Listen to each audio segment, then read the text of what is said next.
So we're going to do a review like we did last time, and then we're going to do acid-base, hematuria, proteinuria, and some acute kidney injury.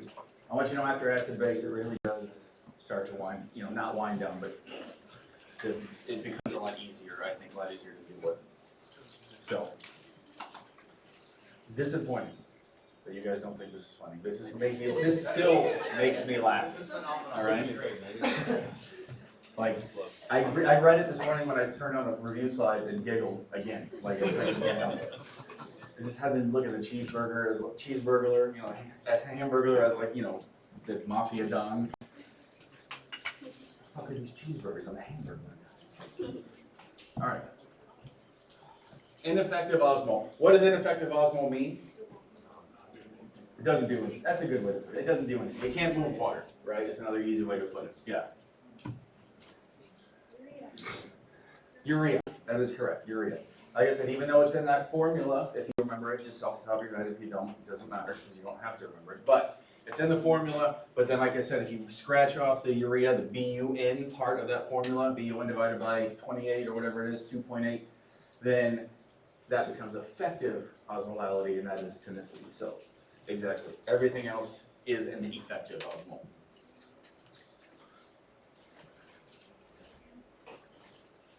Hopefully this one's easy. Not readily permeable cell membrane. Right? I said something's locked on one side, something's locked on the inside, something's locked on the outside. Well, we spend most of our time talking about sodium, right? Everything else moves across everywhere, basically freely. Okay? So sodium, that's a big driver of fluid shifts.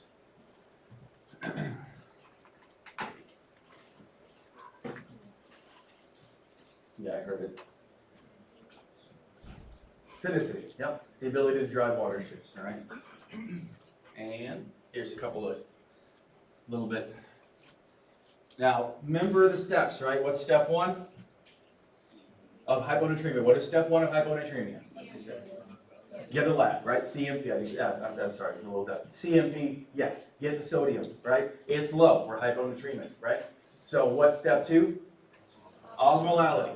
Okay, listen, in a clinical scenario, in a real patient encounter, no matter what other labs you already have, because students tend to do this A to Z thing, right? So if you get labs and it's like, a patient is found to be hyponatremic, his other lab, this other lab, that other lab, that other lab. If one of those labs isn't serum osmolality, what is step two still in the evaluation of that patient? Get a serum osmolality. So don't make this leap of faith that said, well, if I already have these other things, I must already have that. No, if you don't have it, you don't have it. Does that make sense? And that's real life, and that's also on the test. So don't just go straight to, well, I thought we would do this. No. And then what's step three? Not that we need it on this one. What would step three be typically? Fluid status, clinical assessment of fluid status. We don't need to go to step three in this one because we have low sodium, right? And high serum osmolality, which is weird. So what is the answer? Probably. Probably. Glucose, right?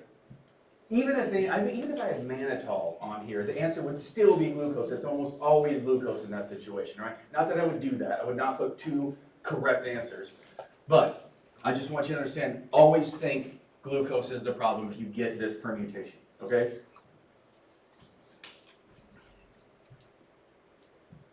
So hypovolemic, hypotonic, hyponatremia, right? Okay? So we're on the far left side, if you remember, you need to visualize the chart. There's two different ways, and also we're in a kidney class, right? So, what have I been saying? Is the kidney doing what it's supposed to be doing or not in light of hyponatremia and hypovolemia, right? So, given all that information, what do you think is the answer?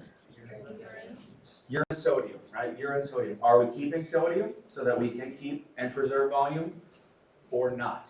And if we're not, it's a kidney problem, and if we are, it's a something else problem. Does that ring a bell? Okay.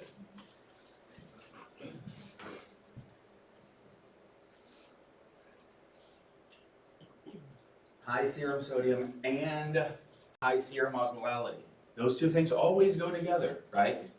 Because in hypernatremia, the patient is always hyperosmolar. Okay? So which one of these things is an etiology of hypernatremia? Diabetes insipidus, that's right. The evil twin an inverse of SiADH, right? Okay. Here's a thinker.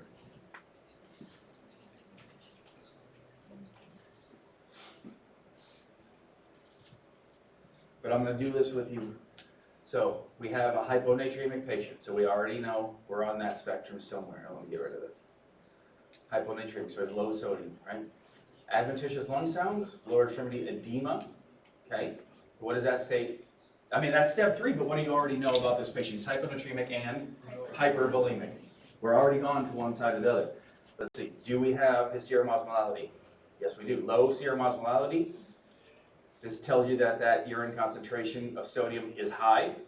So he's spilling sodium inappropriately in the face of hyponatremia. And the fractional excretion also is high. So what does that tell you about one of the organs in his body? The kidneys are what? Bad. There you go. Kidneys are bad. And he's got hypovolemia or hyponatremic hypervolemia, or whatever, however you want to say it. What's the most likely cause if he has bad kidneys? Advanced renal disease, right? That's how you unpack that compared to something else. Yes? I was thinking it was congestive heart failure. Why? I'll tell you why. Because in this class, the simple answer is the simple answer, right? I am not going to go, because you know what, it very well. Could you make a case that this guy has liver disease? Could you make a case that it's cardiorenal syndrome? You sure could, okay? But if I'm giving you everything and it walks like, and I'm pointing you towards renal problems, renal failure problems, like if I give you a BMP versus urinary sodium and fractional excretion, then I might be trying to tease you guys towards congestive heart failure. You can make that chicken or the egg case, but what I wanted to illustrate with this question is the obvious answer is the answer that I am looking for. Does that make sense?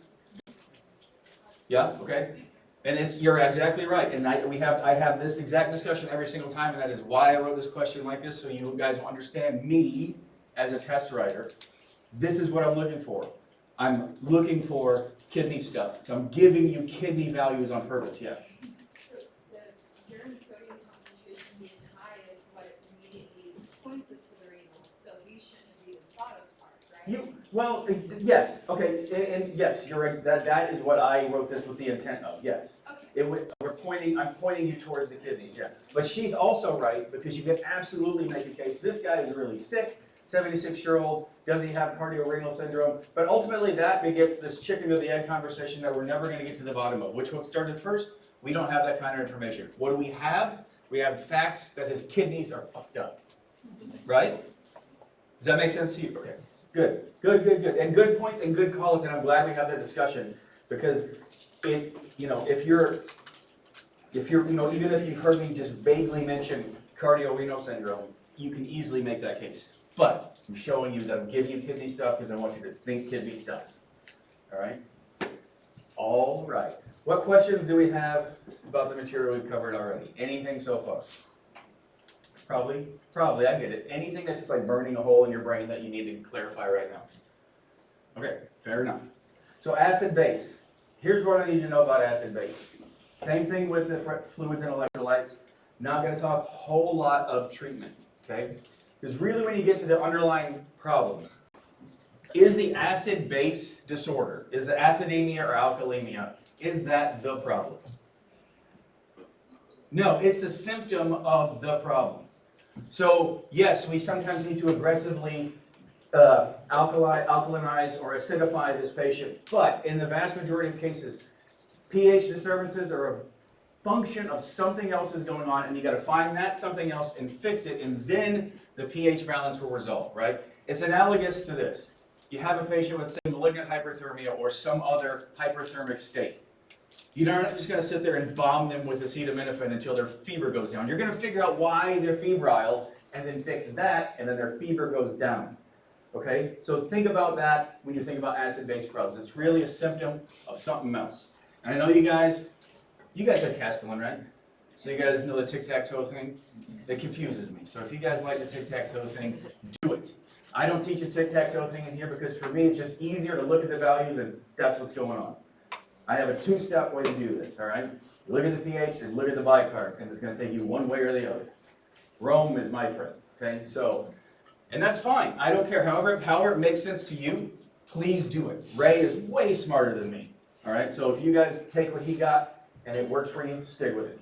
But ultimately, where we need to be at the end of this whole thing is primary acid-base disorders. And you guys know, hopefully by now, if you've seen them, if I give you ABGs, arterial blood gases, you don't even need the clinical scenario to tell me what's going on, right? You could just read the ABG and tell me what state this patient's in, all right? And that's really all we need to be. We're going to put some layers on that because you need to know a little bit more on the left and right than that, but a lot of the stuff in this lecture is a bridge too far for this course, and so I will tell you that. This is for your reference later as we go through it, all right? And again, we start with this, not that you have to memorize it, so don't spend time memorizing this because I will give them to you. But this is just a basis for our discussion today, so that we have a kind of an idea what's high, what's low as we're moving forward, all right? The biggest thing is understanding that pHs are measured on an arterial blood gas. Your bicarb is calculated, all right? So if you want an actual bicarb, you've got to look at that CMP, and they should be the same, all right? So just understand, if you're looking at blood gases, it should match up to the Henderson-Hasselbalch. The Henderson-Hasselbalch should measure up to the same directly measured electrolyte on the CMP, all right? This is a blood gas, just a picture, that's all it is. It's a picture of what blood gases look like. This is one from Europe because it's kilopascals and millimoles per liter, but same, all right? So acid-base physiology, okay, acidosis, acidemia, you'll see those in the literature. They are interchangeable terms, all right? So if I flip back and forth, they mean the same thing as acidosis, acidemia, alkalosis, alkalemia, all right? And really, what are we paying attention to? You guys did this already in poem, I imagine, right? Talked a lot about respiratory acidosis, respiratory alkalosis, right? And we're just talking about the flip side now. We're paying more attention to the metabolic side on this, okay? So CO2 and bicarb, that's what we're paying attention to on the arterial blood gas. ABG gives us what? pH? pH too high, what do you got? Alkalosis. pH too low? Acidosis. That's it, you've got it. You're gonna have to have an ABG to understand this patient's pH, okay? Then also gives you PaCO2 and bicarb, all right? And you guys know the Roman mnemonic, I hope? Respiratory opposite, metabolic equal. You build everything off of just knowing that simple mnemonic, all right? And that's what we're going to practice here for a little bit. So the biggest takeaway of this is that extremes of pH are lethal, okay? Basically, if you have an extreme of acidosis or alkalosis, you're denaturing your body's protein. Your body's sort of like eating itself, if you will, okay? So it is imperative, if you have a very extreme pH, that you have to give that person bicarb, or you can give hydrochloric acid. You can administer acid or something else to acidify the urine, or the serum, excuse me. But in most cases, when patients are otherwise critically ill, it's solving that problem that solves this problem. And that's what the bottom bullet means. The diagnostic imperative often overrides the importance of the pH itself, which is why we're not just aiming our treatment at the pH, we're aiming our treatment at what's causing the imbalance in the pH. All right? Like I said, we're not just going to give a febrile patient Tylenol without figuring out why they have a fever. All right? Extreme acidemia. Really, what do you think? What do you think on this list, besides the extreme acidemia itself, is the main culprit of a lot of the problems? Right? Potassium really causes a lot of problems when there's too much of it around, such as cardiac death, right? That's lethal injection, right? Give overdose of potassium chloride to institute the patient ventricular tachycardia and then ventricular fibrillation and then death, right? So hyperkalemia is much more dangerous in and of itself. And again, why are we hyperkalemic in an acidemic state? Shift. Hydrogen, the shift, right? We're trying to shift acid into the cells to sequester it, and in exchange for that, we bring potassium out of the cell into the plasma. Now we're hyperkalemic. Now we've got a whole other set of problems, right? Worse problems, to be honest.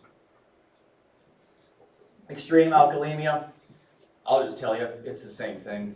Potassium's usually not our friend when it's not in balance, right? Okay. So, that's Henderson-Hasselbalch. I don't know it. It's on the slide, okay? Ray knows it, I don't know it. Ray gets paid to know it, I don't.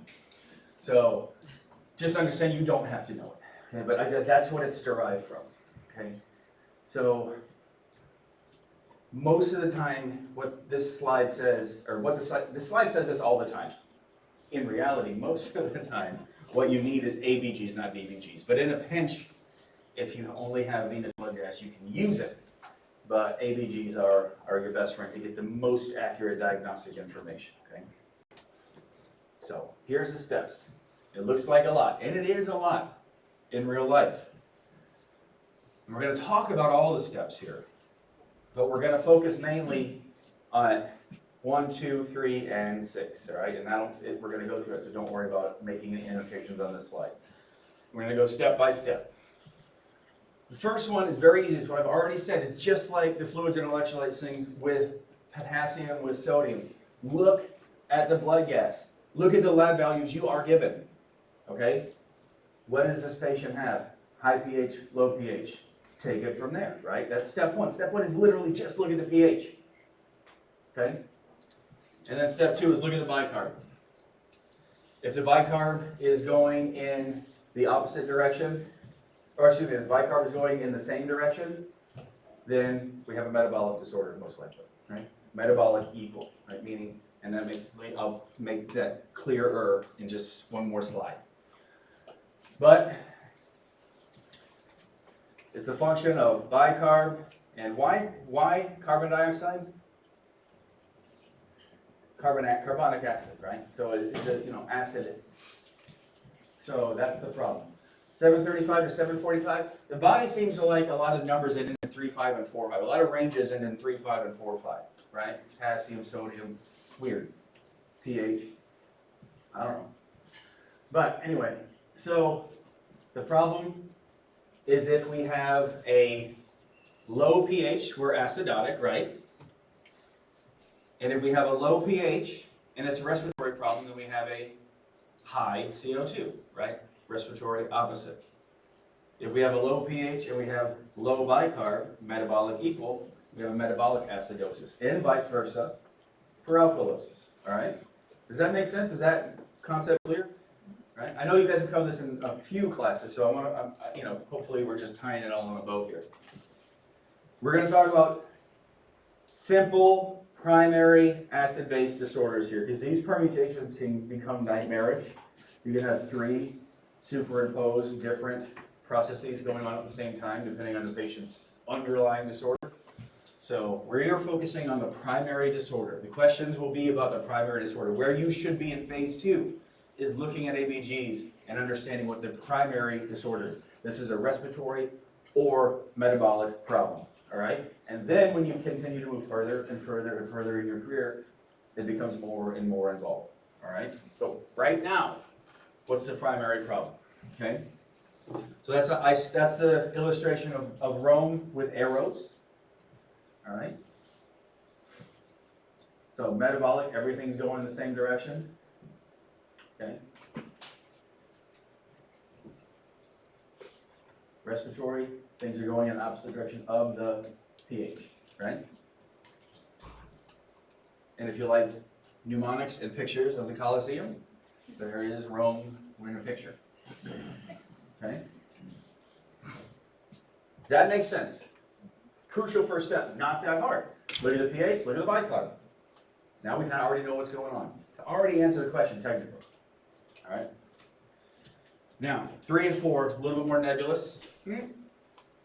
You are going to have to know how to calculate anion gap. It's a very simple calculation. Okay? It's sodium minus the chloride plus the bicarb. And that is on the next slide, so don't worry about it.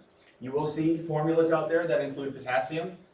You will see formulas out there that say the sodium minus the chloride minus the bicarb, which is mathematically identical to what I just said. So, don't worry about that. There it is. Anion gap. Okay, have you guys discussed anion gap in other courses?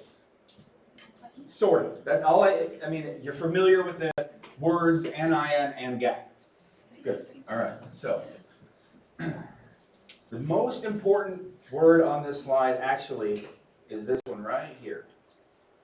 And it happens a bunch of times. Measure. And what do I mean by measured?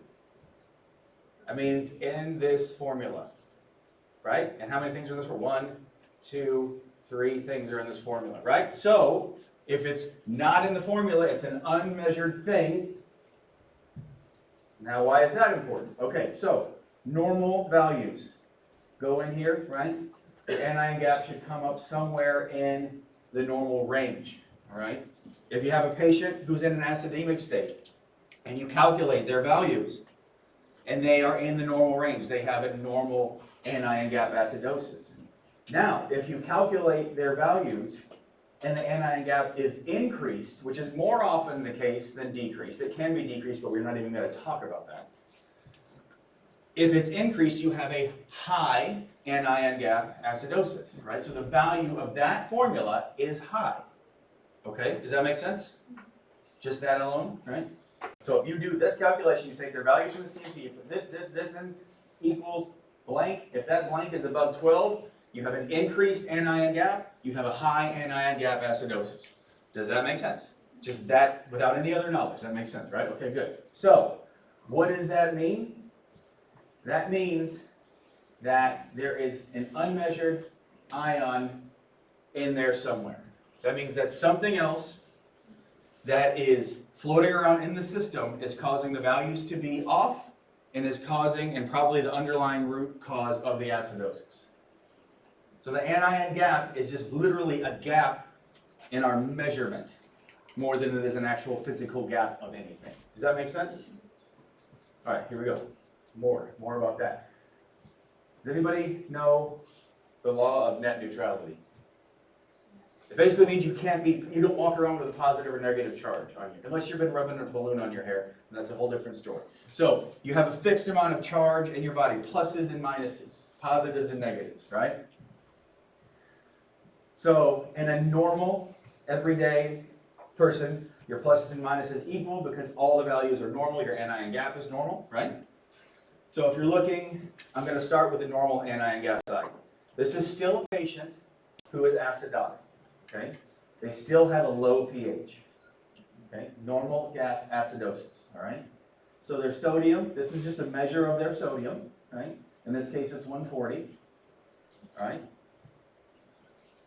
And on this side, their bicarb is 10. Is that a high or a low bicarb? You guys remember. The values are in the 20s, so it's low, right? Even if you don't remember specifically, and I'll give you all this. So they don't have enough bicarbonate, all right? So they're in an acidotic state most likely because their bicarb is being utilized for some reason or being wasted for some reason. One or the other, doesn't matter right now. Here, this chloride number. Now, this is the solution to the problem. Chloride, it says 120. Does anybody have any idea what normal chloride is? Okay, it's 96 to 106-ish. So it's a high, right? And what is chloride? It is an anion. It is a negatively charged molecule. Okay? What else is chloride? It's one of the 3 things in that formula. So it is a measured anion. So when we put these numbers in, even though we have a low bicarb, we have an increased chloride, so the overall value of the anion gap is still normal. But the patient still has an acidemia. Does that make sense? That's normal anion gap. So what's happening here is, just like we talked about with potassium, right? Potassium's ionic shift of positively charged things. Because you have a fixed amount of negative and positive, you can also have a shift of negatively charged things. So we're losing bicarb for some reason. There will be an outward and intracellular efflux, meaning chloride is coming out of the cells into the plasma. That's why our serum chloride is increased. Does that make sense? Because our positive and negative got to stay 0. It's all got to equal 0. Now seriously, is that clear to everybody?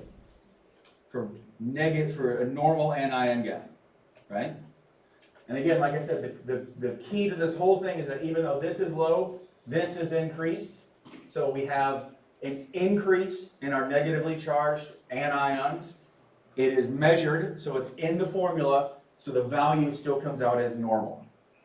All right? So you just plug the numbers in, yeah. So is that just because the body is compensating? More or less, yeah. More or less, right? If you're losing bicarb, right? So some of these things will not necessarily be a proton problem, like it will be a loss of bicarb. So you're physically washing out bicarb. Diarrhea is a common cause of this, of normal anion gap acidosis. You're literally flushing potassium and bicarbonate-rich fluids, diarrhea out of your system, the colonic fluids. And so yeah, it is sort of a compensatory mechanism to maintain net neutrality, right? So again, you're not walking around positively or negatively charged. So exactly, yeah. Okay? But ultimately, does that make sense? Conceptually, mathematically, does that make sense? Okay? Now let's talk about increased or high anion gap. All right? The other side of the chart.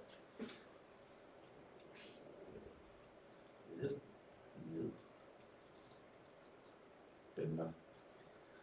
All right. So, high anion gap, increased anion gap here.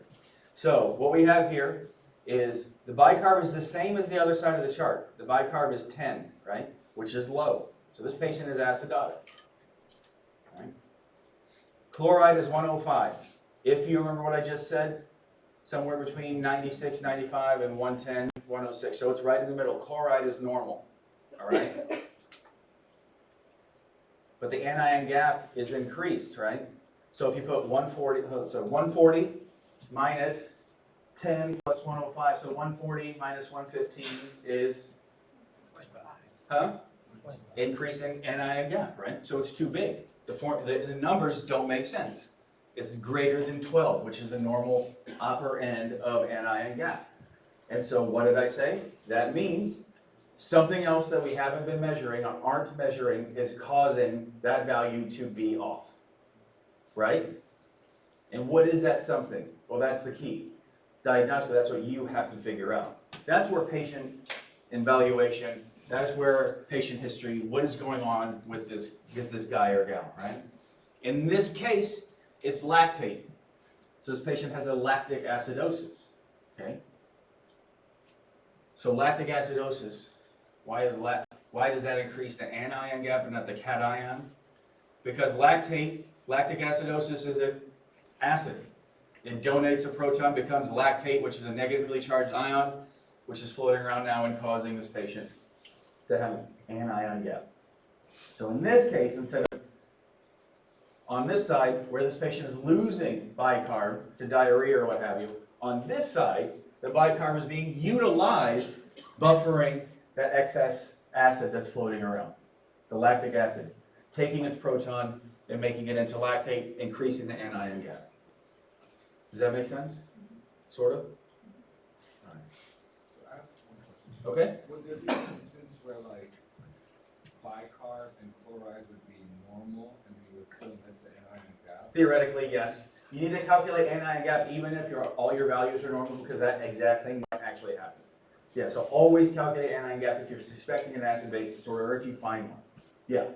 You theoretically could be right in the normal range and somehow it still works out where you have an anion gap of 14, 13, something like that. Then you still got to figure out what the hell's going on. So his question was, could you ever have normal values and still have an increased anion gap? Could chloride and bicarb be normal? And the answer is yes. So always calculate the anion gap. As a matter of fact, that's on the slide. So yeah, good job. Yes. So I've had students ask me in the past, so okay, what is it? What is the unmeasured anions? What is creating the remainder of the unmeasured stuff? Because the value of the normal anion gap isn't 0. It's still 6 or 12, right? And the answer is mostly albumin. Albumin is net negative charge, so mostly albumin creates that normal anion gap, right? Because again, remember the normal values of anion gap, even with normal serum electrolytes, 6 to 12, not 0. So it always exists. Why does it always exist? Because of that guy, all right? Again, like I said, this whole slide is more of the what behind the why, right? Or the why behind the what, if you will, I'm sorry. So, okay? And so, this is another reason, sir, I'm sorry, for your question right here, this is another reason, right? Because you could potentially have a high anion gap and the patient decides to go up with anemic and then you have to make those corrections. So always do the anion gap if you suspect acid base. That's one of the reasons. But yeah, okay? And there you go. That is the answer to the question And so, good thinking ahead. But yeah, you can have all normal values, and your anti-gap might still end up being somewhere in the neighborhood of 13, 14, which still needs to be explained. Okay. All right. Is that, before we look at this slide, are we together still? Everybody say good. All right.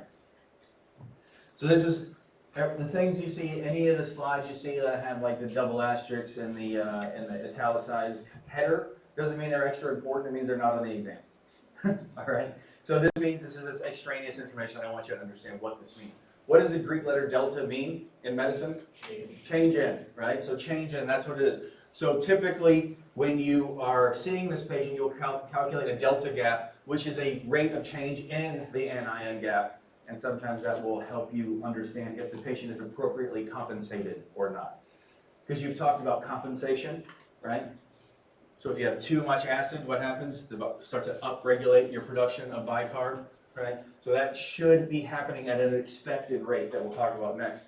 If the rate is off, meaning the delta is wrong, then we have another problem, okay? But this is a bridge too far, but everybody understands sort of generally what delta gap is. This same thing, don't spend a lot of time on this because we're talking about simple acid-base disorders, but you can have mixed, all right? When you think of ketoacidosis, what's the first thing that comes to your head? Diabetes, sugar, right?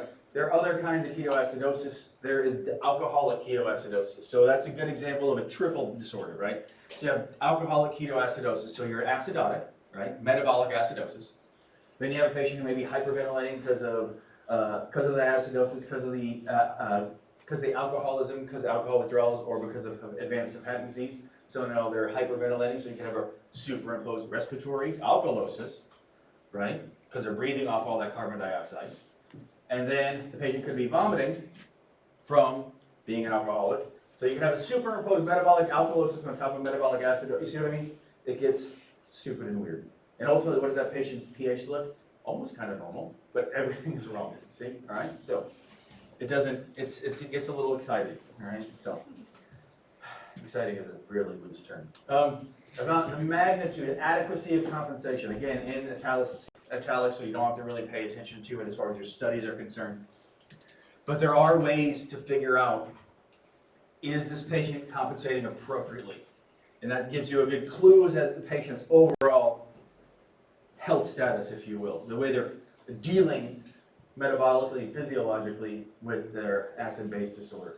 And I will tell you, if you want to put something simple in your little book that you carry around in phase 2, put this 2 down here.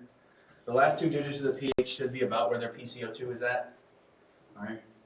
And if you add 15 to bicarb, that should be where their PCO2 is. There's just 2 really quick ways to do it, like if you're doing rounds or somebody's thinking on what their compensation should be.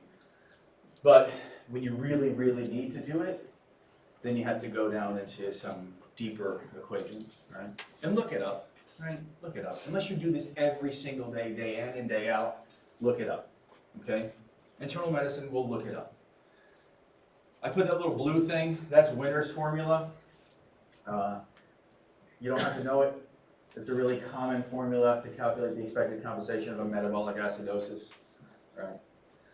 So, is the PCO2 falling appropriately in light of a metabolic acidosis, right? Is the patient blowing off enough CO2 to compensate for the increased or the decrease of base? Either way, don't worry about it, just know that it's there. But like I said, if you want to put a couple things in your little book as you're carrying around for potential 10 questions, that might be useful. All right. This is just the rest of how you actually really do it. Again, you don't have to know it. It's just here for your amusement. And so with that, we will scratch off step 4 and step 5. And it still looks like a fairly impressive list, right? But if you look at it, what is step 1? Look at the pH that is given to you. Look at the bicarb. Figure out if it's acidosis or alkalosis. Do that quick, simple formula from the variables that will also be given to you. And then look at your patient.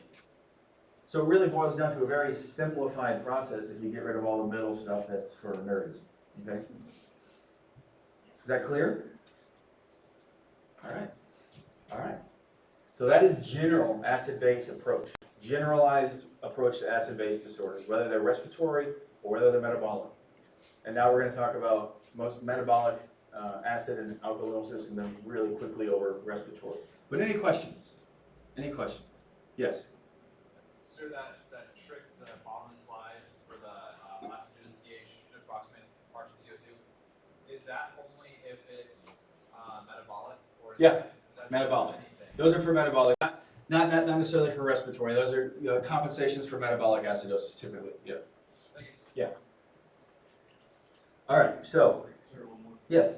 So I guess I'm trying to distill this down Okay. a little bit further, but if you're looking at anion gap, Uh-huh. previous question was like, you look at the body's compensating obviously at a smaller anion gap Uh-huh. for what was normal values. Do you look at those two differences, like where the one side had elevated lactate and the bicarb was just trying to, being converted to lactate to help out with the body's compensation? Can you look at the bicarb and chloride values to kind of figure out? Anion gap, and is that going to tell you how adequate the compensation? Oh. Or are they not? No, not really. Not really. Because the values are still, the values are still going to be off. So I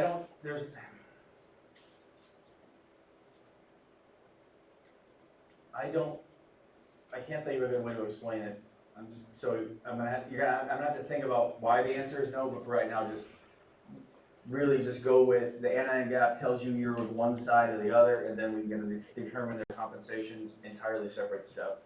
Let me think about why that is, because you're on the spot right now, and I'm kind of dancing a little bit. So, no, it's all right, man.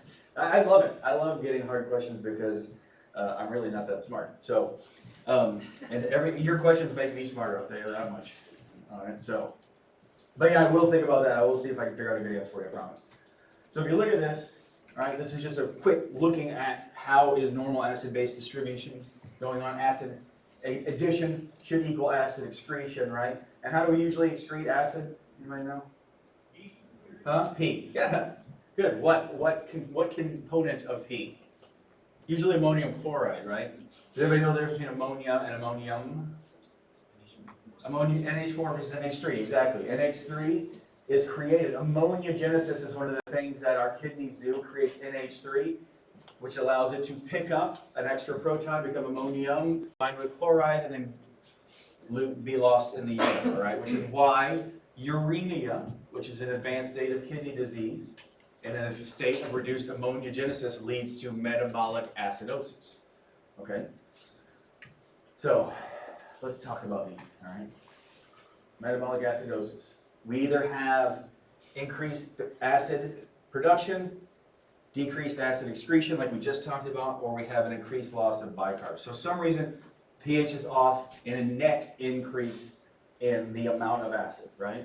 All of these things increase or decrease the pH and give us a net positive, if you will. So let's talk about these. This, you'll see this term, hagma and magma, just means high anion gap and normal anion gap, all right? So, what do all these things have in common that would include a high anion gap? Why would all these things be creating a high anion gap? Very simple. They're not in the formula. That's right, they're unmeasured. Perfect, that's it. All right, they're not in the formula. Okay? And that really boils down to it. And if there are excess acids floating around, where is that bicarb going? To the acids, to buffer them, to buffer the system. Exactly. And so we end up losing our bicarb because we have base deficit, because we have too much acid floating around. Exactly. So you guys might have learned mud piles. That's the, as you're looking at your left side, that's sort of an older acronym. Goldmark is a newer one, okay? They're all this, it's mostly the same. But if you look at some of these, okay, lactate, common, renal failure or uremia, all right, ketoacidosis, regardless of the type of ketoacidosis, or the etiology, of ketoacidosis, all right, and aspirin, right? Why aspirin? We talked about it already. Metabolic acidosis, dangerous drug. Nobody thinks it is what it is, all right? So, and then the others, right, the others. But those are ones you can expect. We'll talk about those. Lactic acidosis. I'm not sure if you would have talked about this in any other course, but it's the problem, right? It's the problem. These are the problems, right? What we talked about, the whole entire preface is the symptom of the problem. These are the problems. These are the etiologies, all right? So if you have increased serum lactate, right? What are some reasons you might have increased serum lactate? Shock is the most common one, you guys, whatever, regardless of it, septicemia, hypovolemia. You have a decrease of oxygen perfusion, decrease of oxygen delivery. So you have an increase in anaerobic respiration, and what does that lead to? Lactate, right? What's another reason, a couple of reasons, anybody think of them? These are a little bit more esoteric. Both poisonings. CO. Yeah, carbon monoxide poisoning, also cyanide poisoning. Increase oxygen or decrease oxygen utilization. So the oxygen is there, it just can't be taken off the hemoglobin. All right? So reasons why you might have lactic acidosis. And as I do commonly, we talk about the slide, and here's the slide. Here's all the answers we just talked about. Right? Hypoxic. Decreased arterial volume, decreased effective circulating arterial volume for some reason, oftentimes shock or critical illness. Yes. All right.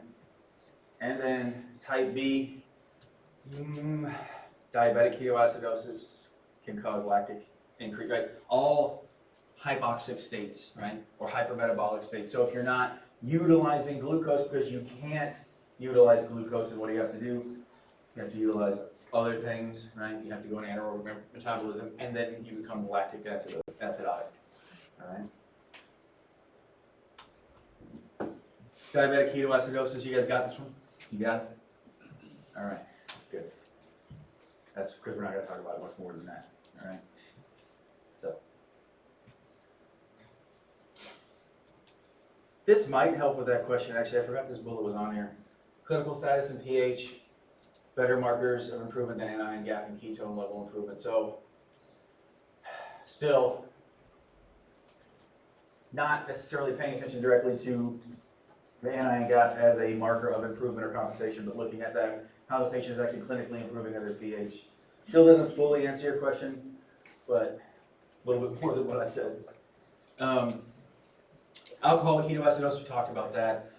What is the problem with alcoholics? Typically, when you get to this state, they're chronically malnourished, so they don't have enough exogenous intake. So you can see ketoacidosis, lactic acidosis, oftentimes you'll see both. All right. If this patient has, alcoholics experience a whole host of things, and alcoholic ketoacidosis is more difficult to figure out, especially if the patient's hyperglycemic, which sometimes they are, because the diabetes sometimes goes hand in hand. And though if you have a glucose that's elevated, it's hard to tell, is this patient diabetic ketoacidosis? Are they malnourished? Or what's the reason? It doesn't matter. What we're looking for is if, as we fix them, as the bottom bullet says, as we get that, utilize that glucose with medication, we give insulin, so on and so forth, then that patient stabilizes and their glucose remains normal, then we're going to leaning towards alcoholism. Also, an alcoholic history helps you, right? So, does that make sense? It's a nebulous clinical picture, but it presents very similarly. Toxins, which ones I'm talking about? Salicylates, yeah, cyanides, those kind of things too, but salicylates, right? Methanol, ethanol, right?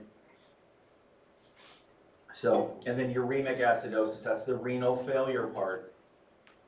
And reduced ammoniogenesis, right? The kidneys can't make this anymore. Because they can't make that, the body doesn't have enough of this. And so what happens to this extra little guy?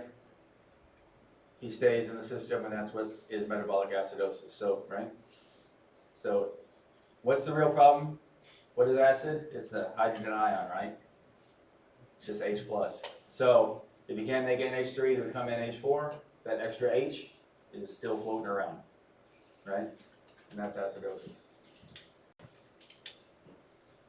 That's high anion gap, right? Problem is, what do we have? Step 1. pH is low, right? Where's the bicarb gonna be? Low, right? And where's the CO2 gonna be? Also probably low, right? Everything's the same, right? Why is the CO2 gonna be low on the low end at least? Maybe not as normally, but why is it gonna be on the low end? Respiratory compensation, right? Trying to blow it off. So we're losing some carbon dioxide, right? So compensation is going to be low end of normal at least, right? So that's conceptually easy enough, right? So if you go metabolic alkalosis, everything's going to be the opposite. Everything's going to be high. So number 1, pH too low. Number 2, bicarb low. Metabolic problem. Now number 3, anion gap is going to be high. What does that mean? It's something else. Now what? What is the something else? Okay? Does that make sense? Okay, sort of? Okay, sort of? All right, what do we got? Why not all the way? Just gonna take a couple more reps? All right, gotcha. How about this side? Are we all right? Hanging in there? Okay, all right. Now non-anion gap. Here's an easy one. There's 2 main pathways you're gonna go down here. 1, the patient has diarrhea. Or 2, the patient doesn't have diarrhea. All right? So if the patient doesn't have diarrhea, oftentimes we're going to talk about it being a kidney problem. All right? And why is diarrhea the problem that causes acidosis? Because we are pooping out our bicarb. Okay? Yes, exactly. All right? And yes, there is such a thing as urinary anion gap. I want you to know that it exists, and you can leave it at that. Okay? So, 2 main things. GI losses. If the patient doesn't have diarrhea, or they haven't had some sort of fistulization of their ureters to their colon for something like bladder cancer or some other reason, then you need to think it's a kidney problem. And how coincidental that we are in a kidney class. All right? So diarrhea or no diarrhea? Now, do you guys remember when we did the little fill-up charts, right? We talked about on the non-anion gap acidosis side, what happens to chloride? Chloride increases, right? Because chloride is that measured anion. It goes up to maintain net neutrality, and that's where we don't have an increased anion gap, right? So that is what hyperchloremic acidosis means. You might see that term out there, okay? And it just means non-anion gap acidosis because the chloride has increased, okay? Just more words, that's all it is. And this, right here, this little guy at the bottom, is that same explanation I gave about the earlier chart, okay? I have another chart, again, net neutrality, we look at it. This one calls out the chloride a little bit more, so it may be more obvious, right? In a normal patient, everything's balanced, right? In the high anion gap patient, this bar is a lot more empty because we have an unmeasured anion, but the chloride is normal, and the bicarb is still low. And in this one, we have a normal anion gap, right? This guy looks just like that guy. Bicarb is still low, but the chloride, see, is increased, right? Chloride is increased from here. I'm not sure if the lines do anything now, but I just like doing this, so it entertains me. Does it do anything for you guys? No? All right. But you see what I'm saying? So we have hyperchloremic acidosis. Break? Is it time? You guys got to keep me honest when it's time for when I don't start on my normal time. Yeah, go ahead. Right.